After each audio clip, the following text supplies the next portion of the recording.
శ్రీమాత్రే నమః. పూజ చేసేటప్పుడు ఈ తప్పులు చేస్తే మీ పూజలు వృధా. చాలామంది ఇళ్లల్లో నిత్యం పూజలు చేస్తూ ఉంటారు. ఇక అటువంటి వారు పూజలు చేసే సమయంలో వారికి తెలియకుండానే కొన్ని చేయకూడని తప్పులు చేస్తారు. భగవంతుని పూజలో కొన్ని పవిత్రం కాని వస్తువులను ఉపయోగిస్తూ ఉంటారు. ఇవి అశుభానికి సంకేతమని సూచిస్తున్నారు వాస్తు శాస్త్ర నిపుణులు. అందువల్ల పూజ చేసేవారు ప్రతి ఒక్కరూ ఏ విధంగా పూజలు చేయాలి అనేది తెలుసుకోవాల్సిన అవసరం ఉంది. మనం పూజ చేసే సమయంలో పూజకు ఉపయోగించే పూలు పొరపాటున కింద పడినా వాటిని ఉపయోగించకూడదు. వాసన చూసిన పూలను కూడా పూజకు వాడకూడదు. ఎండిన పూలను పూజా గదిలో ఉంచడం ఏమాత్రం మంచిది కాదు. వచ్చిరాని మంత్రాలు పూజలో చదవకూడదు. తప్పుగా మంత్రాలను చదివితే అది మహాదోషం.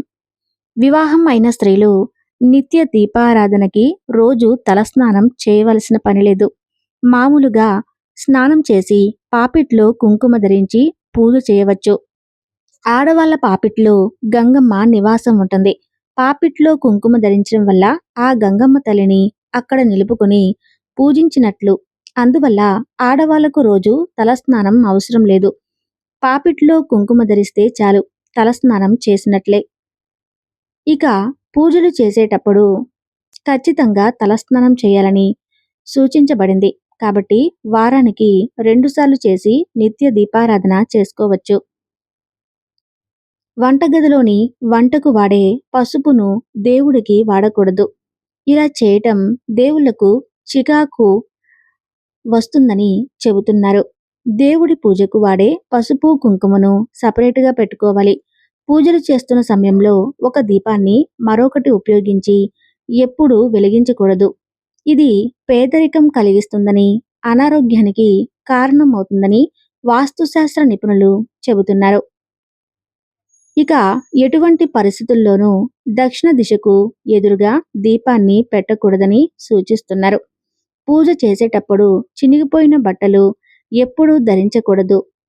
చినిగిన బట్టలు ధరించడం వల్ల పేదరికం వస్తుందని, దేవతలు నిరాశ చెందుతారని చెబుతారు. కాబట్టి పూజా సమయంలో మంచి బట్టలు ధరించాలి.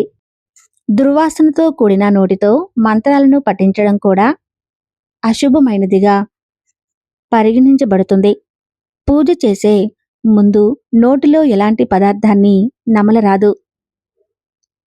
పూజలు చేసే ముందు నోటితో అశుభమైన విచారణ మాట్లాడకూడదు. అంతేకాదు, ఎవరిపైనా అనుచిత వాక్యాలు చేయరాదు. దేవుడి పటాలని శుభ్రం చేసేటప్పుడు మంగళవారం నాడు కానీ, శుక్రవారం నాడు కానీ, అమావాస్య నాడు కానీ అస్సలు శుభ్రం చేయకూడదు. దేవుళ్ళ విగ్రహాలకి అభిషేకం చేసే సమయంలో బొటన వేలితో విగ్రహాన్ని రుద్దకూడదు. ఇక పూజలు చేస్తున్న సమయంలో ఎవరైనా అతిథులు వస్తే వారిని నిర్లక్ష్యంగా చూడకూడదు. వారి పట్ల కూడా గౌరవాన్ని ప్రదర్శించాలి. పూజా సమయంలో ఇంటికి వచ్చిన అతిథులు దైవ సమానులని చెబుతారు. గురువారం ఉదయాన్నే తలస్నానం చేసి తులసి మాతకు పచ్చి పాలతో నైవేద్యం సమర్పించాలి. దీనివల్ల విష్ణుమూర్తి సంతోషిస్తాడు. సాయంత్రం పూట తులసి చెట్టు దగ్గర నెయ్యి దీపం వెలిగించాలి. దీనివల్ల లక్ష్మీ కటాక్షం ఎప్పుడూ ఉంటుందని పండితులు చెబుతున్నారు. అన్నిటికంటే ముఖ్యంగా పూజ చేసే సమయంలో మనసు దేవుడి మీదే లగ్నం చేయాలి. ఇంట్లో పనుల మీదనో, టీవీల్ సీరియల్ మీదనో లగ్నం చేయకూడదు. దీనివల్ల మంచి ఫలితాలు రావు. పూజ సమయంలో పెట్టే నైవేద్యాలలో ఒక దేవుడికి పూజించడానికి పెట్టిన నైవేద్యాన్ని మరొక పూజలో నైవేద్యంగా ఉపయోగించకూడదు. కాబట్టి ఏ దేవునికి ఏమి సమర్పించాలో తెలుసుకుని ఆయా దేవుళ్లకు ప్రీతిపాత్రమైన నైవేద్యాలు పెడితే మంచిదని వాస్తు శాస్త్రం నిపుణులు చెబుతున్నారు. ఇక అంతేకాదు, నైవేద్యాన్ని శుచి శుభ్రతతో తయారు చేసినవి, ఎలాంటి ఎంగిలి లేనివి పెట్టాల్సిన అవసరం ఉందని చెప్తున్నారు. ఈ వీడియోలో సమాచారం మీకు నచ్చితే తప్పకుండా ఈ వీడియోకి లైక్ చేసి మీ అభిప్రాయాన్ని కామెంట్ రూపంలో తెలియచేయండి.